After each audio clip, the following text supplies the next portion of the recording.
Palogon lagun ing lekas lukita lenuting kidul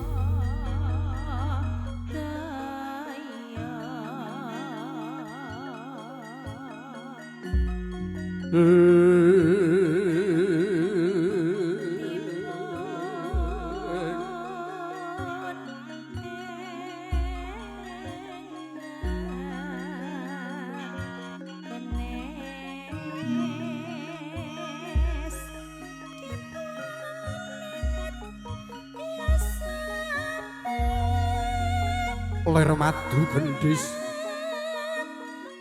aras pating ngrengyo rengganing haregya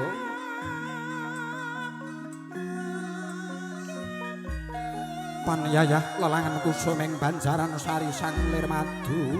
brata kang pus hangkrasuk busana ingkang sarwa endahing warna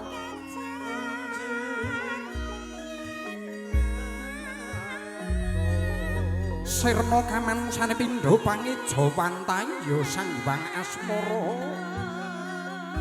ana sarene ngarep puspita mangkono pratandus nyari wahyuning jujul ora kang sambiya anjenengi prasasat kadinalindra mudha kang arsa jengkar hangadaton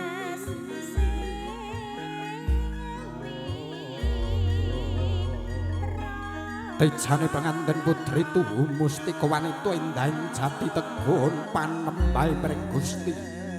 bakti tresna pring sasami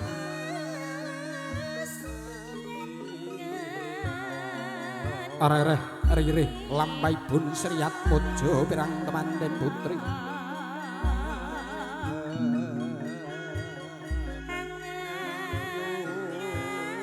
mustakan irung dungkluk nata rangka sajak lingsem ngatonake manodya kemasih prasaja bebudine ya prasaja Surabawani lamun to iki cengering Sri Atmaja pirang temanten jalu kang katon gagah agung Prabowo ya gagah bidaksa kalamun Cinandra Pindha sang Abagus Danang Jaya kang hangantiri sang Garwa retnaning Dyah Ayu Dewi Wara Sambadra tumuju ing sasana pawiwahan ya sasana pahargyan ing mriku sampun cumawis dampar kencuring sasana pinajang kalemekan babut perang wedani kang sinembaran sari ginanda widarisa jembatan kasturi hayap para budaya sarwi manggung ketanggung ingkang sami ngampil upacaranata banyak dalang satunggaling kacumas duwi punggo kang sarwaretna imbal kantilir mandyara tuhu miwayas sering pananggilan dungkap wonten sasana adicara kakandhek lampahipun Sri Atmaja pinang temanten sarimbit ing samangke badhe ngadani adicara ingkang salajengipun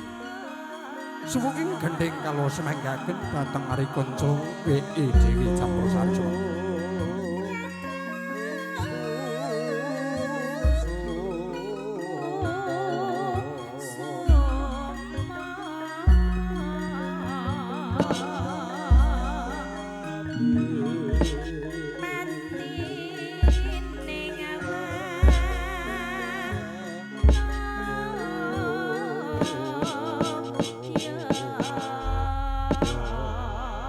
Sagung pura lenggah kakung sumawana putring satudat kinurmatan mrika Sri Atmaja pinang temanten sarimbit darah para pangombyong sampun dumugi wonten wiwaraning sasana pahergyan. Daya-daya nyandak adicara salajengipun inggih adicara pasrah panampiring Sri Atmaja pinang temanten sarimbit. Para pelakon jawatan karsanipun ingkang kapiji minangka atur pamasrah. Ingkang kasuwunaken jenenganipun Bapa Kades Bapa Suwarlan lan ugi kunjawatan karsanipun ingkang kapiji minangka atur panampi duta saraya saking Bapa Pamengku Gateng Romantar jenenganipun Bapa Ngatiman apabila sampun samekting gati sapegoing diri sasana wedal kawula aturaken sak wetahipun